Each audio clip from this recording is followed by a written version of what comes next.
How are you guys doing? Good. How are Good. you? Good.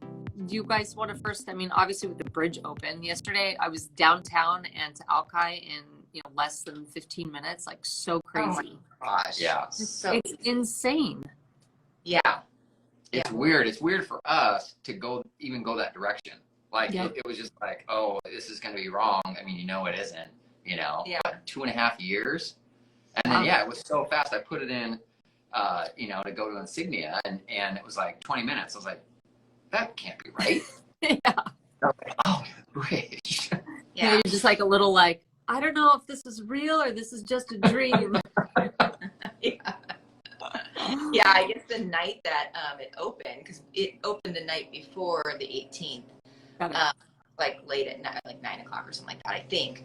And people were like lighting off fireworks, and I mean, it was just like a huge party over here. Everyone was so happy. Yeah, I mean, that just is a complete game changer. So yesterday, I think it was, I know King 5 reported on it. I'm not sure if the Times did, but they're speculating kind of the boom of West Seattle real estate, like, how the property values are going to shoot up. And I was kind of interested to hear, I guess, your guys' perspective on that, because it has been something that has, I mean, and I want your opinion on this too. Like, when the bridge shut down, do you actually feel like property values decreased, or did you feel like they kind of actually, for West Seattle, from my perspective, I had a lot of buyers that were trying to get over there and were getting bid out, and it seemed like values actually increased. It was quite the opposite.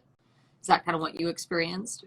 Yeah, I mean, that was the time anyways. Everybody was, that was the nutty time for everybody. But yeah, it didn't, we thought, oh my gosh, this is a great time for buyers to get in. And everybody thought it. Everyone thought that. It just did not happen. It didn't happen. Yeah. Now we're seeing like prices, lowering. Just like everybody else. I mean, just the general. But yeah, it'll be interesting to see now, especially on the north side. Like, I mean, north side never has problems really too much in West Seattle selling, but just with the bridge being open, how that's gonna. Yep. And I imagine maybe the condo market might improve just a little bit over there, I guess, because condos kind of took such a hit and they never really actually spiked up to be able to see the leveling that the houses are seeing. So that's what I've been kind of telling people, is that, like, our condo market's quite different than single family, right? And we trail behind the single family market.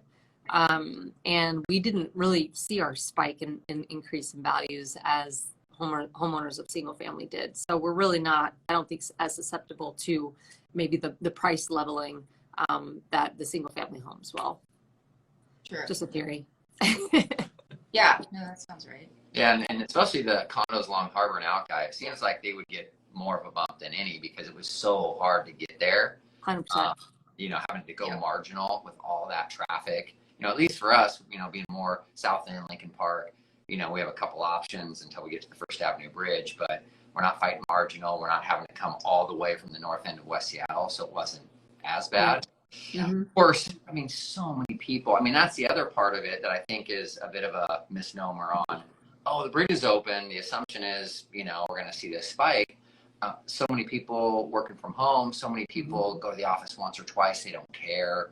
I just don't think there's this huge pool of people that were holding off that commute that are just like, oh my gosh, now we can consider that area when we weren't before. Yeah.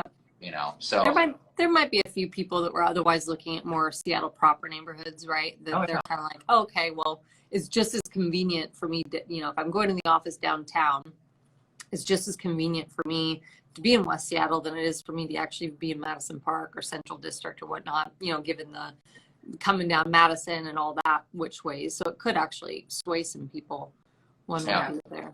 But the Alki, I have an Alki condo actually closing tomorrow, and I think they just got a really, really good deal for, water view, newer-ish building. And it kind of felt like, you find something in that 800 range that doesn't need too much love with the views, and then you put a little money into it. And I feel like that they're going to be sitting in a good position to be able to sell it for profit this coming year if they choose to do so. So what address, what building? It was 1338 Alki. Okay, yeah. Yeah. So 90s building. not that many units there in the building, and it was just a really good opportunity for them. So they snagged it, and I think that it was a good one for them value wise. So, Right. but it'll be interesting to see if we see more investors, more people that kind of are angling that way too. Right. Anything else that with West Seattle, like community wise? I know you guys are in the chamber. Too. Are you guys seeing any shifts as like small businesses coming back, or any of those type of trends? We haven't seen that.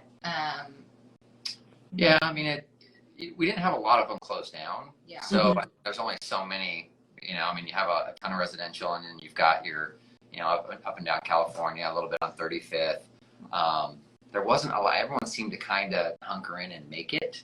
Mm-hmm. And there was a few that left and then just get replaced in the same spot, but there wasn't kind of this drop where everyone just kind of fleed, and so there's no room to really add a lot, so it stayed pretty consistent.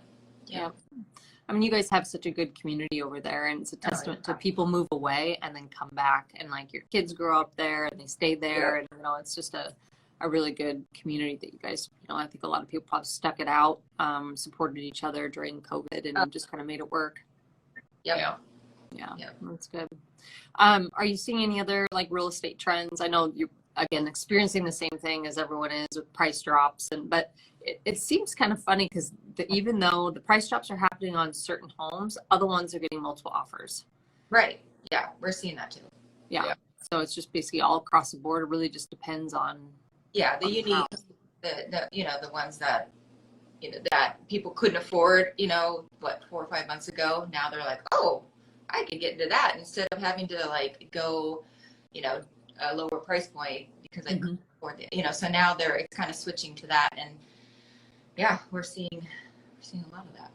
Yeah. They've gotten more picky, whereas it's like, okay, we find everything we want in a house, but it doesn't have a garage. In the past, it's like, yeah, you just got to deal with it. Right. Or it has a little one-car garage because, West Seattle, you have such a diversity of styles and old and new and stuff like that. And now they're just like, no, we're going to hold out because there's more inventory and there's, less multiple offers. But yeah, it's those ones that are, that special view, totally remodeled, stuff like that stands out. Yep. And it does seem to really attract more. People seem less inclined to want to compromise on certain things. Yeah, even builders are lowering prices over here. The new condos and stuff like that. So those prices are being dropped, and people are like, great, So and it's more affordable. Yeah. Yeah. The other thing I did notice, we had a buyer over there was really dialed into the schools. And they were just a couple blocks from wanting to be in, a very desirable school, and they passed on making an offer just because, that school didn't get as many, I guess, reviews as they wanted. That's subjective to whatever programs the kids are trying to get into and all that sort of thing too. But that is another factor in all this that, whereas before it's like, yeah, you were I think parents were trying to tee their kids up to be in the schools that they needed to, but they actually just needed a house and needed the space. Right. We would sacrifice that. And now again, that definitely is a factor that people are weighing in on. Yeah. Nice. What are you seeing as far as, actually, so on topic today, I don't know if you saw the Fed increase the rates again. So I would assume when that happens, we do see a little bit of hopefully, we have buyers that hopefully locked in their rates. We're smart about doing that, this last week and the week before. And so they can purchase presumably inventory between now and in 60 days. But those all new buyers were kind of in the market. We've lost some just for the affordability purpose, because every time it increases, it takes a purchasing power away. And we're just kind of at that point where if you're in that 800 to $1 million range, for a single family home, it's pretty hard to kind of compete if you're, up against, multiple offers. If not, then of course you throw the offers out there. But for those that are kind of on that tight wire of being able to be, approved, I definitely think that this extra hike is going to kind of take and remove those people from the market, but that then transitions them into renters, right? Because they have to go somewhere. They stay put in their current home, but more likely they'll be, you know, transitioning into a rental, or they'll stay put where they're at. What are you guys seeing, like rental rate wise, and rental wise in West Seattle? It's active. Yeah, it's definitely active. You know, there's very few house rentals. I put one on recently, and it's getting a lot of really good activity. It's in a great location. Got some condos on Harbor, same thing. They're getting good activity. Stock price, right? You know, goes. I would say across different areas, West Seattle seems like it's a bit more active, and maybe that's, you know, the bridge effect, and you know, that people knew it was coming. Now it's here. But yeah, it's been active. It's been good. Okay. Are you seeing rental rates increase, I guess, pre-COVID pricing? Yeah, well, we kind of already saw that. You know, we had when it first happened, you know, all bets were off. Nobody knew what was going on, and you kind of had this dip and this pause, and everyone sort of adjusted. But it surprisingly came back, you know, more at the beginning, and stayed pretty active. And again, I think it's, you know, all these companies transitioning to, all right, you can stay home. You don't have to deal with no bridge, no problem. And that seemed to adjust the market fairly well. I mean, I don't think there's been, you know, fundamental appreciation that's significant, but it's been surprising. It's held up surprisingly well. Yeah. And it's going well now. So, and it just seems like it's going to be pretty strong going through what's typically a slower season, getting through the holidays. Yep. Yeah, I think for those houses that are probably valued in that million to maybe 1.5 range, that might be getting hit a little bit harder on the valuation side, on the sales side. You turn those into rentals, and you're getting a pretty good monthly on those. Yeah. And especially because that, you know, that buyer's willing to pay, you know, what are you thinking, like $5,500 to $6,500, you know, for that style of home or that house anyway, because that's what they'd be paying via mortgage, if not more. More, yeah. Yeah. And so they kind of, you know, if you do your financials on it, it becomes kind of more, I guess on the rental side, could be more beneficial for you to rent than purchase, obviously, with the interest rates. But you still are throwing that away monthly to your landlord. Right. So there's pros and cons.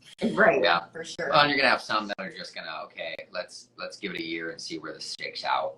Let's see where rates ultimately go. Let's see, you know, what happens. I hear that, you know, fairly common now. It's people putting it on pause, but still want to buy. Yep. And the fact of the matter is that you could purchase now, even if you think the interest rates are high, you know, and you're getting in at this point. You could always refi later if they go back down, right? And whether that's a year, 2, 3 years, 5 years. I mean, my parents purchased in the 80s, and I think their interest rate was like 17%. Right? Mine were too. Yeah. It was crazy. And now, gosh, what? I mean, well, it's gone up today, but yeah, I mean, this is historically still so great. If you look at the graph going back to then, it's just like, oh, wow, that does not look bad at all. This still looks really good. Really good. That amount of time. We've just been so spoiled to having our 2-3%, right? And just kind of for so long, that is kind of just shocking. And when everything started to increase, I think it was in that May time frame. That's what really kind of paused and freaked everyone out. But it probably is going to become the new norm. Everyone just kind of has to get through it mentally. And maybe, you know, values have to adjust a little bit as we knew they needed to. Yeah, it wasn't really sustainable. No. I mean, 72 offers on, you know, houses, and things escalating 300 to 600 to $1 million above asking. Like, that's just, so the leveling shouldn't be a shock to anyone on the sidelines, looking at our market thinking, oh, it's crashing, or, oh my gosh, the housing market's like, well, we kind of artificially inflated ourselves for a few years. And so we're just kind of getting back to that normalcy. Yeah. So more anyhow. healthy, that was never sustainable. You know, it happened, but yeah, it was inevitable that it was going to adjust, and long term, this is a good thing. Yeah, it's unreasonable though also to think that even though things spiked as high as they are, that they're going to go back to where they were prior, right? We're we're constantly trending upwards, so there's been some fear of we're going to go back to what we were pre-COVID, and it just doesn't feel nor does it work that way. Yeah. I mean, to use a much more extreme example, and this isn't what's going on, but look at 07, 08, when that happened, and that was a crash, obviously. I mean, how many people were like, we'll never get back to those valuations. We'll never get there again. Yeah. We it took some years, but what, 2012 was when it finally. Yeah, 5 years. And then you started going up, and then everybody that was able to just hang tight and they all made money. Not only did we get back to those valuations, we shot right through them. So you look at like a 3 to 5 year window. It's surprisingly long, and buying real estate is always good. There's just nothing that beats it. And if you buy right and you have time, you're investing, and if you live there, you enjoy it. It's hard to go wrong over time. Over time, it's like, you're going to be fine. You can get the tax benefits. You're going to get all those things. So, it's still really good. Yep. And working with the right people to do that. Yeah. That's good. Any other trends that you're seeing out there, or different craziness, situations, scenarios? I don't think so. I mean, there's the market's always, making interesting adjustments. For years nobody was doing bridge loans, and now they're getting not uncommon for the right situation and people. It just seems like the market has ways of adjusting and making it work. Yeah. I mean, seller agents, it sounds like, it seems like we just closed on a few. It's just, we were seeing that they were giving $5,000 credit to buyers. They were doing all these things that, they're having to work for it now, right? Yeah. Before it was just like, oh, sit back and get 20 offers. Now it's like, what do we do to make this, so we're seeing stuff like that. And we have to go back to our being able to handle the true inspection process, the actual inspection responses, and finessing those, because that's a whole, we just haven't had to deal with that. That's a negotiation now. Right.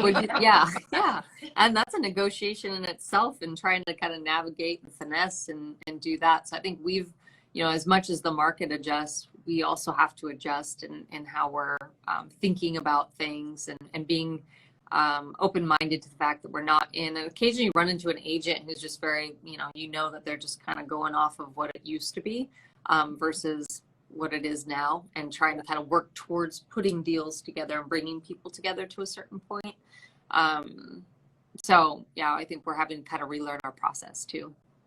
I think the other bigger trend we're going to see is on the financing side, because now I'm hearing about they're bringing 40-year mortgages back.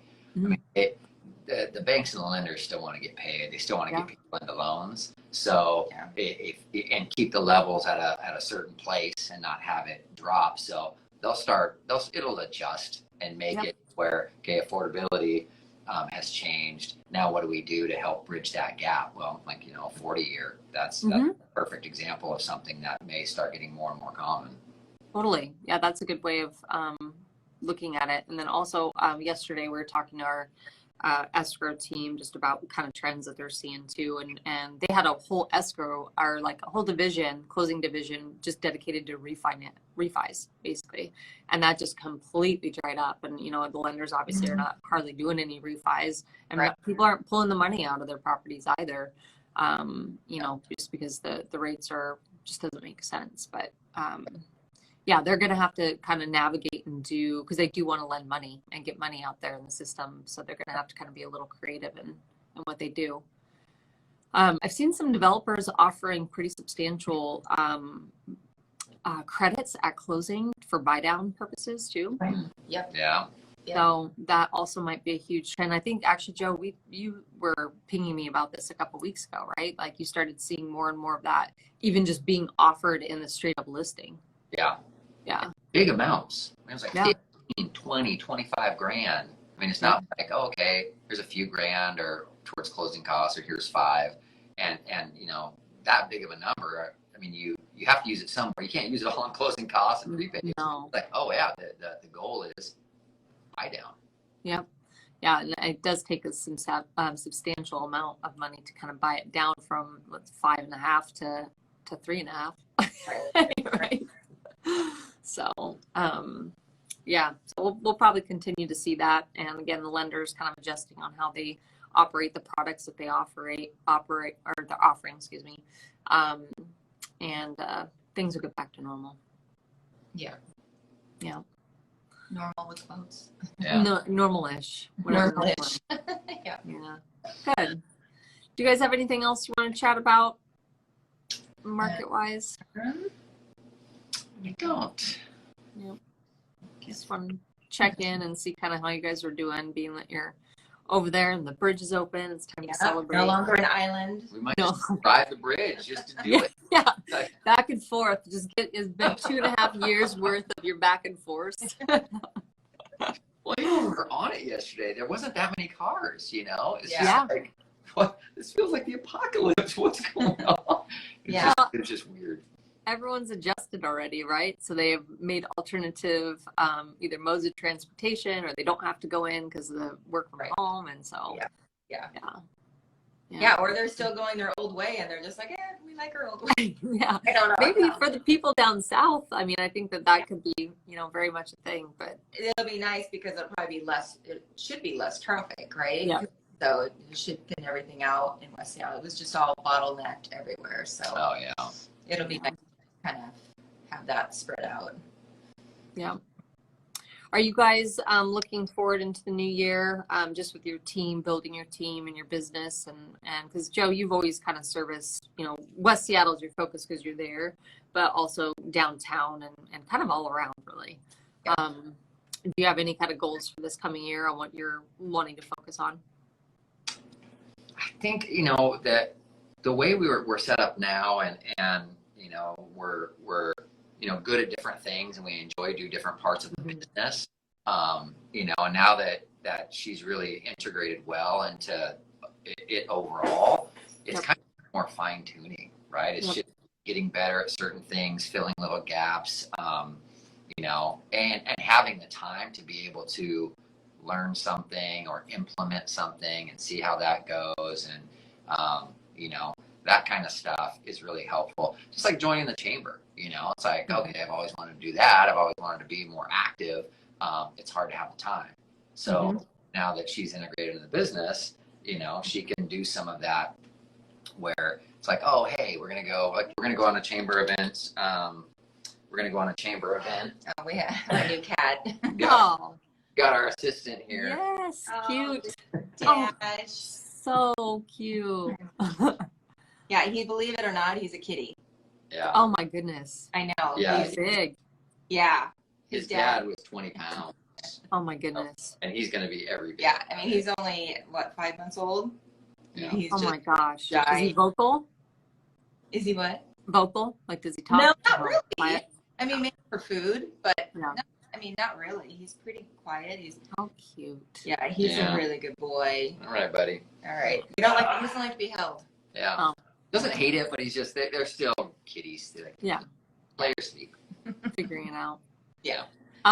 So Julie, you do a lot on the marketing side for the team. And I know you take some beautiful photos and you're kind of upping your, just kind of that sweet package. Are you doing drone now too? Yeah. Is that next? Oh, you are. Okay. Yep. Cool. Very cool.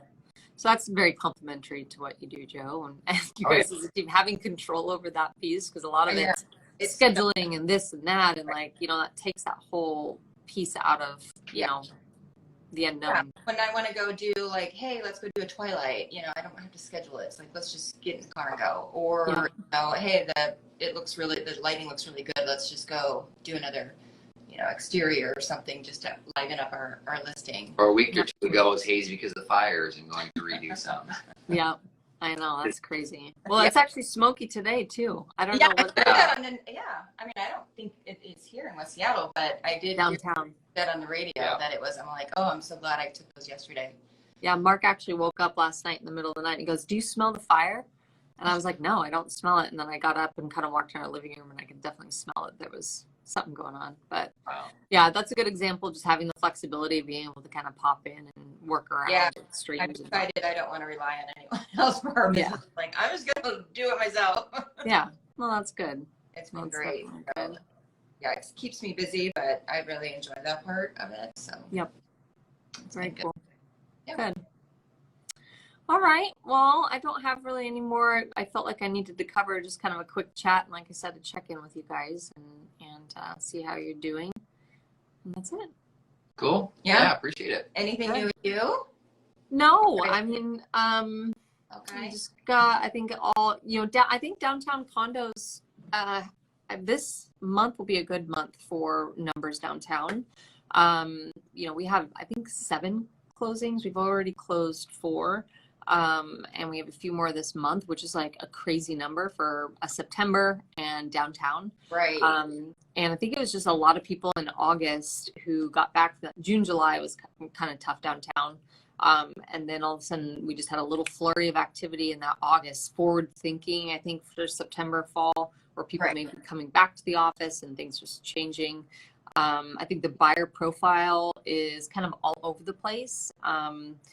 We have some retirees that have a place on Woodby that are looking to have a spot, just almost a touchdown spot in the city. Right. That's been a trend that we've seen some first-time home buyers, definitely. There's a family that moved into the Cosmopolitan, which it was kind of fun to see. They have a daughter that was going to one of the schools down there. So it feels like the buyer pool is very broad. There's a lot of different people that are looking with different motivations downtown. So it's always good to see that. Not a lot of investors, obviously, because I think, well, not obviously. I just think that the investors right now, the buzz for investing into real estate, when you hear it on the grand scale or on the news, it's like doomsday.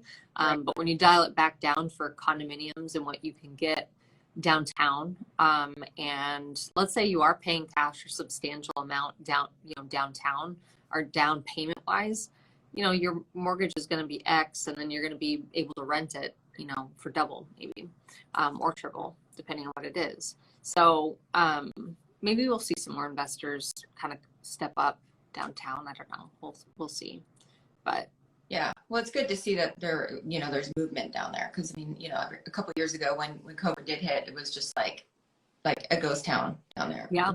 So it's and we all knew that. We're just like, okay, buyers now come in and swoop in and grab these because it's still downtown Seattle. It's just gonna still always be busy and desirable location. It's our urban core. Where else, if you're an urban dweller, you want to be downtown, accessible to things. I mean, where else are you going to be living? Right. A lot of the neighborhoods, like West Seattle, has a few little pockets that are like that with condos right off of the fairways. But if you want a true urban experience and kind of be walking, you're definitely more of a downtown Seattleite. So yeah.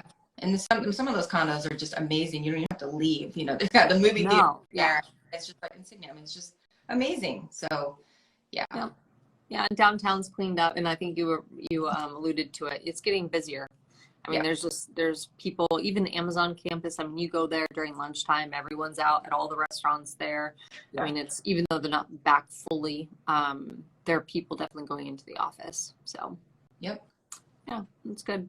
So all good stuff. We'll see kind of what this fall brings us, and hopefully this interest rate hike, we just kind of plow right through it and get our buyers into homes so they could kind of rest easy for their 5 to 10 year period, and help our sellers just kind of make the right decisions on pricing. It comes down to pricing.